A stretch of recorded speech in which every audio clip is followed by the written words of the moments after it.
Hello friends, आज के video में हम ब्लड रिलेशन यानी रक्त संबंध से रिलेटेड क्वेश्चंस को बिल्कुल सिंपल तरीके से सोल्व करेंगे।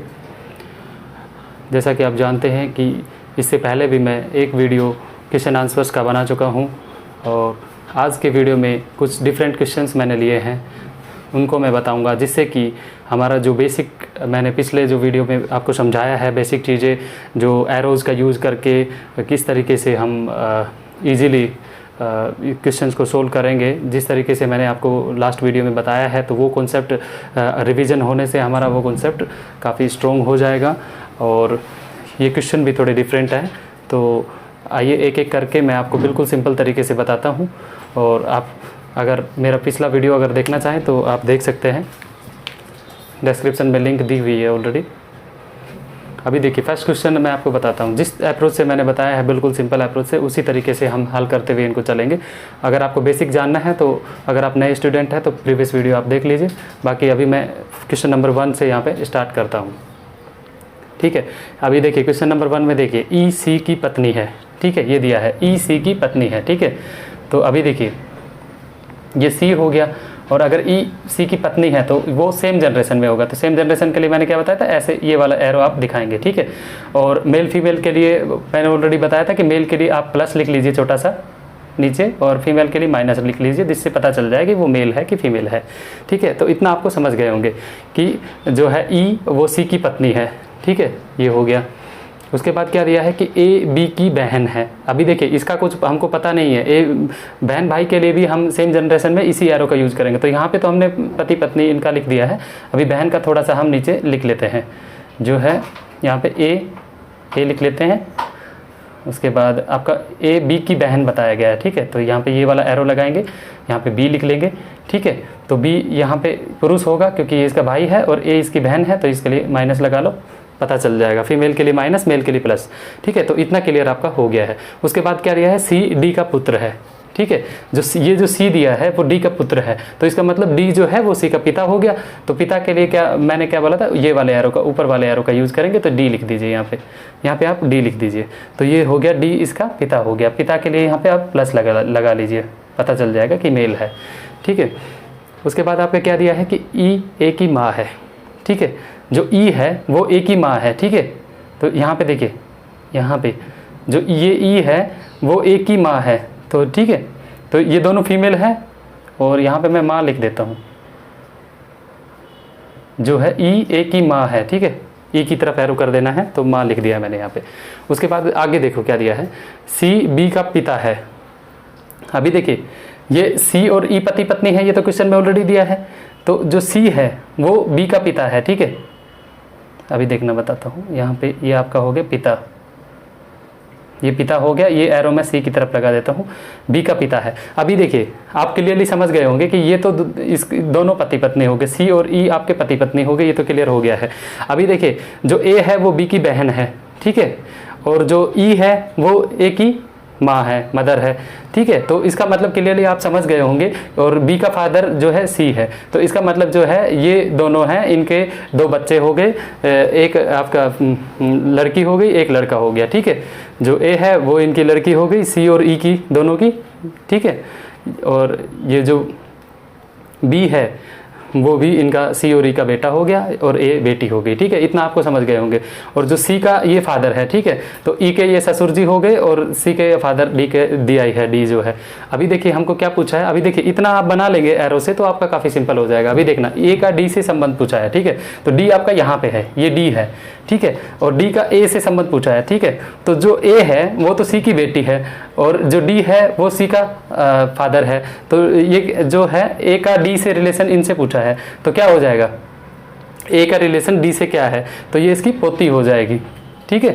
ये इसके दादाजी हो गए, ए के दादाजी हो गए डी, तो ये आपके पोती हो जाएगी। तो पोती कहीं पे दी है, ए में दी है, तो ये पोती इसका सही आंसर आपका हो जाएगा, ठीक है। तो एक बार अगर आप डायग्राम ऐसे बना लेंगे आप एरो वगैरह का यूज़ करके, तो बिल्कुल आपके लिए काफ़ी इजी हो जाते हैं। ये वाले क्वेश्चन में कोई गलती होने का चांस नहीं रहता है। अभी देखिए सेकंड क्वेश्चन देखते हैं। सागर ने मोहन का परिचय कराते हुए कहा कि, अभी देखिए सागर ने, ठीक है, तो मैं यहाँ पे लिख देता हूँ सागर, कहीं ज़रूरत पड़ेगा तो हम यूज़ करेंगे मोहन, ठीक है। इधर मोहन लिख लेता हूँ, मोहन का परिचय करवा रहा है सागर, ठीक है। ये सागर है, ये मोहन का परिचय करा रहा है कि कहा कि वह उसकी दादी माँ के इकलौते पुत्र, तो ठीक है, सागर की दादी माँ, ठीक है। तो ये सागर के पिताजी हो गए, फादर लिख रहा हूँ मैं, एफ से लिख रहा हूँ, सागर के पिताजी हो गए। और इनकी जो मदर, मैं एम से लिख रहा हूँ, इनकी जो मदर, ये इसकी सागर की दादी हो गई, ठीक है। जितना बोला जाए उतना आप चले जाइए, मदर में इसकी दादी है, ठीक है। उसकी दादी माँ के इकलौते पुत्र, तो जो इसके जो फादर है, जो सागर के फादर है, वो इकलौते पुत्र हो गए, ठीक है। इसके सागर की फादर की बात चल रही है, ठीक है। इतना तक आप समझ गए होंगे।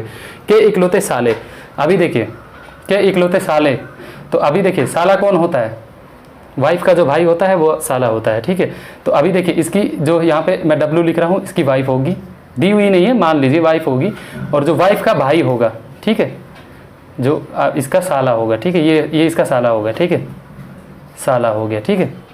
मोहन को थोड़ा सा मैं साइड में लिख देता हूँ, मोहन के बारे में बात कर रहा है वो, लेकिन जो अपना रिलेशन उसमें बता रहा है, मोहन को मैं साइड में लिख दिया हूँ, ये इसका साला हो जाएगा, ठीक है। इतना आप समझ गए होंगे कि इकलौते पुत्र के जो इकलौता पुत्र हो गया, इसके जो दादी का इकलौती पुत्र तो इसका पापा हो गया, उसके फादर की जो है वाइफ इसमें दी नहीं है, हम मान लेंगे वाइफ का भाई साला। तो यहाँ तक बात हो गई कि ये इकलौते साले का भांजा है, जो मोहन के बारे में बात कर रहा है। तो साले का, इकलौते साले का भांजा है, ठीक है। तो भांजा को, तो इसका मतलब जो है मोहन का मामा हो गया, ये मोहन का मामा हो गया, ठीक है। इकलौते साले का भांजा है जो मोहन है, तो जो इकलौते साले तक, यहाँ तक आप समझ गए थे कि ये साला आ गया था, इसका भांजा है जो मोहन के बारे में, क्योंकि सागर बात कर रहा है, तो ये जो ये है इसके मोहन के मामा हो गए। यहाँ तक आप समझ गए होंगे बिल्कुल, ये इसके मामा हो गए, ठीक है। अभी देखिए सागर मोहन से किस प्रकार संबंधित है, ठीक है, सागर का आप पूछा गया है यहाँ पे, ठीक है। तो ये सागर तो ये है, ठीक है। तो मोहन का आप, ये मोहन जो है वो सागर वाली ही जनरेशन में होगा, ठीक है, क्योंकि जो ये है इसके मामा हो गए, ठीक है। तो देखो मामा का मतलब अभी आप देखिए, अगर जो ये है, जो ये यहाँ पे जो मैं साला लिखा हूँ, इनके जो फादर के साले हैं, तो अगर मान लो ये मोहन के मामा कब बनेंगे, जब इनकी तो बहन ये है, ठीक है, इनकी बहन ये है, तो इनके ही तो होंगे ना, इनकी बहन के ही ये लड़के होंगे। मोहन जो है, जो इनकी बहन के ही बेटे होंगे, तभी तो ये इसके मामा जी बनेंगे ना, ये तभी जो ये है इनके मामा जी बनेंगे।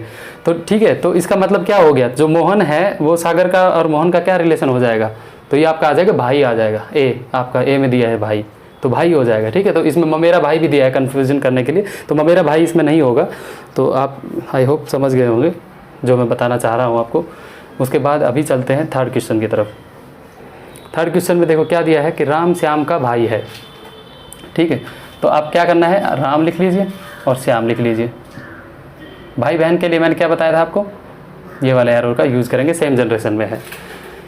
हीरा श्याम की बहन का, अभी देखिए श्याम की बहन मैं इधर लिख लेता हूँ, सेम जनरेशन में है। यहाँ पे मैं लिख दिया श्याम और यहाँ पे बहन लिख दे रहा हूँ कि श्याम की बहन है, ठीक है। उसका क्या दिया है, बहन का एकमात्र पुत्र है, तो पुत्र नीचे वाली जनरेशन चली गई, नीचे वाली जनरेशन है, तो हीरा यहाँ पे लिख दीजिए, ये हीरा हो गया, ठीक है। जो श्याम है श्याम की बहन का पुत्र है, ठीक है, इतना आप समझ लीजिए। और उसके बाद क्या दिया कि हीरा का विवाह राम की पुत्री के साथ हुआ। अभी देखिए ये जो राम है, ठीक है, राम की यहाँ पे पुत्री होगी, नीचे वाले जनरेशन में होगी, राम की पुत्री, नाम नहीं दिया है, राम की पुत्री के साथ इसकी शादी हुई है, ठीक है, का विवाह राम की पुत्री के साथ हुआ है, ठीक है, हीरा का विवाह अभी, ठीक है, इतना आप देख लीजिए। उसके बाद नेहा हीरा की पुत्री है। अभी देखिए हीरा की पुत्री मतलब और एक जनरेशन आप नीचे चले जाइए, यहाँ पे नेहा लिख दीजिए, एक और जनरेशन नीचे चले जाइए, ठीक है। तो राम और नेहा के बीच क्या संबंध है, ठीक है, ये आपसे पूछा गया है यहाँ पे। जो नेहा ये है और राम ये है, इनके बीच में क्या संबंध होगा।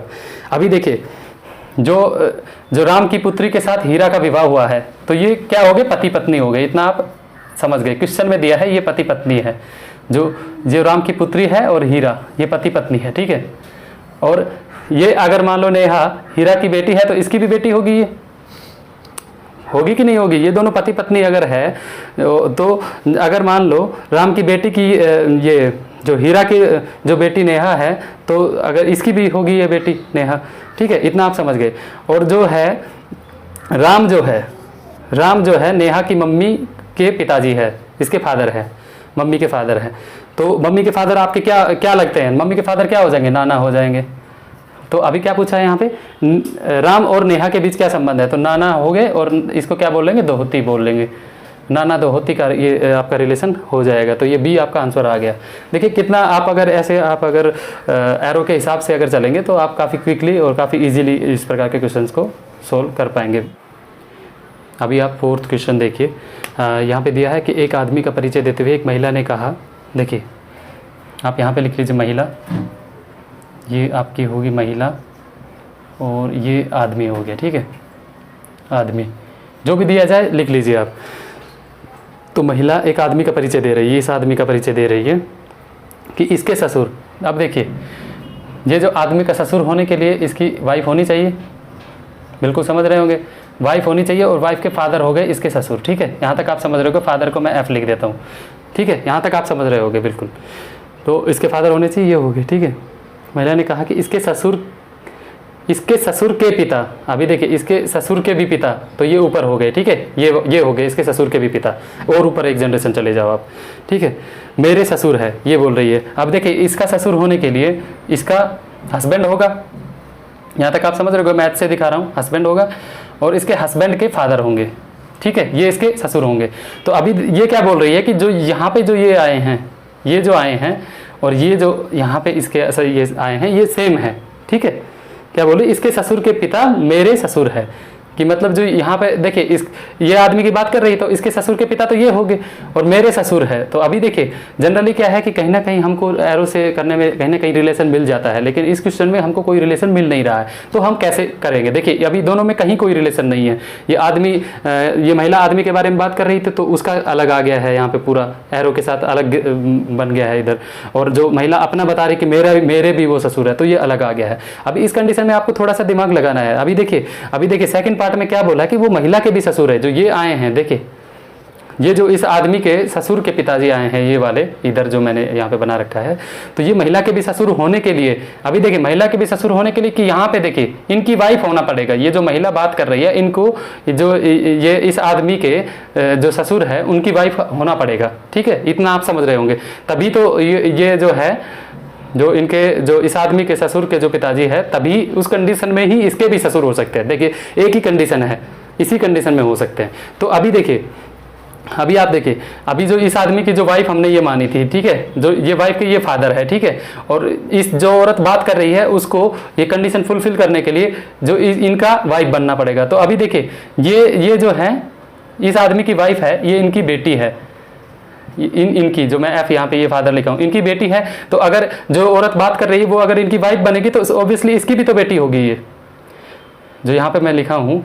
तो अभी देखिए इसकी भी बेटी होगी, इतना आप समझ गए होंगे, ठीक है, इस औरत की भी ये बेटी होगी।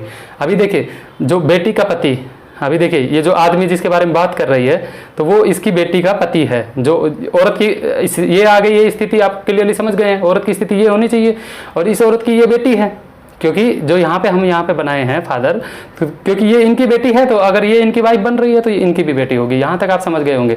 अभी देखिए आप यहाँ पे देखिए इनकी बेटी ये है और इनके जो आदमी की बात हो रही है, ये इनके पति है। तो जो बेटी है, उनके जो हस्बैंड है, उनको हम क्या बोलेंगे? दामाद बोलेंगे। तो जो यहाँ पे जो ये जो औरत है और उस आदमी में रिलेशन पूछा गया है हमसे, तो बताइए आदमी का उस महिला से कैसे संबंधित है? तो ये दामाद का रिश्ता हो गया। तो यहाँ पे आप बी सही कर देंगे ऑप्शन। आई होप आपको समझ में आया होगा, और किसी भी प्रकार का कोई डाउट है तो कमेंट कर दीजिए। Thank you.